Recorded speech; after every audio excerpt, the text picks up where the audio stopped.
ಧ್ಯಾನ ಮಾಡಬಾರ್ದು. ಶರೀರದಲ್ಲಿ ಯಾವುದೇ ಭಾಗದಲ್ಲಿ ಒತ್ತಡ ಹಾಕಬಾರ್ದು. ಆರಾಮಾಗಿ ಕೂತ್ಕೋಬೇಕು. ಓಕೆ ಹೇಳೋವರೆಗೆ ಯಾರೂ ಕಣ್ ತೆಗಿಬಾರ್ದು. ನೋಡ್ರಿ, ಎರಡು ಕೈ ಇದಾವಲ್ವ, ಫಸ್ಟ್ ನೋಡಿ ಈ ಕಡೆ ಈ ಥರ ಹಿಂಗಿಟ್ಕೊಂಡು ಕಣ್ಣು ಮುಚ್ಕೊಂಡು ಎಲ್ಲರೂ ಉಸಿರಾಡ್ತಾ ಇದ್ದೀರಲ್ವಾ? ಉಸಿರಾಡಿದ್ದಕ್ಕೆ ಇಲ್ಲಿ ಕುಂತಿದ್ದೀವಿ, ಇಲ್ಲಾಂದರೆ ಎಲ್ಲ ಕರ್ಕೊಂಡು ಹೋಗ್ಬಿಡ್ತಿದ್ರು, ಹೌದಲ್ವಾ? ಸೊ ನೀವು ಸಹಜವಾಗಿ ನೀವೇನು ಉಸಿರು ತಗೊಳ್ತೀರಿ, ಏನು ಉಸಿರು ಬಿಡ್ತೀರಿ, ಇದನ್ನು ಅಬ್ಸರ್ವ್ ಮಾಡೋದೇ ಧ್ಯಾನ.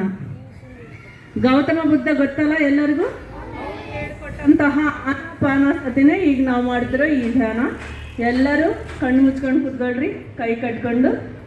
ಚೇರ್ ಮೇಲೆ ಕುಂತ್ರೆಗಿನ ಕಾಲ ಮೇಲೆ ಹಿಂಗೆ ಈ ಥರ ಕಾಲು ಹಾಕ್ಕೊಂಡು ಕೂತ್ಕೋಬೇಕು. ಎಲ್ಲರೂ ಕಣ್ಣು ಮುಚ್ಕೊಳ್ರಿ. ಓಕೆ ಅಂತ ಹೇಳೋವರೆಗೆ ಯಾರೂ ಕಣ್ಣು ತೆಗಿಬಾರ್ದು. ಆರಾಮಾಗಿ ಕೂತ್ಕೋಬೇಕು. ಶರೀರದಲ್ಲಿ ಯಾವುದೇ ಭಾಗದಲ್ಲಿ ಒತ್ತಡ ಹಾಕಬಾರ್ದು. ಮಗಲಿ ಇರೋರಿಗೆ ಯಾರಿಗೂ ಡಿಸ್ಟರ್ಬ್ ಮಾಡಬಾರ್ದು. ಧ್ಯಾನವೆಂದರೆ ಶ್ವಾಸದ ಮೇಲೆ ಗಮನ. ಟೀಚರ್ಸ್ ನೀವು ಕೂತ್ಕೋಬೋದು, ಕೂತ್ಕೊಳ್ರಿ. ಒಂದು 10 ಮಿನಿಟ್ಸ್ ಅಷ್ಟೇ, ಭಾಳಷ್ಟೊತ್ತು ಏನಿಲ್ಲ. ಓನ್ಲಿ 10 ನಿಮಿಷಗಳ ಕಾಲ ಧ್ಯಾನ ಮಾಡೋಣ. ಧ್ಯಾನವೆಂದರೆ ನಿಮಗೆ ನೀವೇ ಕೊಟ್ಕೊಳ್ಳೋ ಒಂದು ದೊಡ್ಡ ಬಹುಮತಿ, ಬೆಲೆ ಕಟ್ಟಲಾರದ ಬಹುಮತಿ ಅದು. ಕೂತ್ಕೊಳ್ಳಿ. ಪ್ರತಿನಿತ್ಯ ಧ್ಯಾನ ಮಾಡೋದ್ರಿಂದ ನಮ್ಮಲ್ಲಿ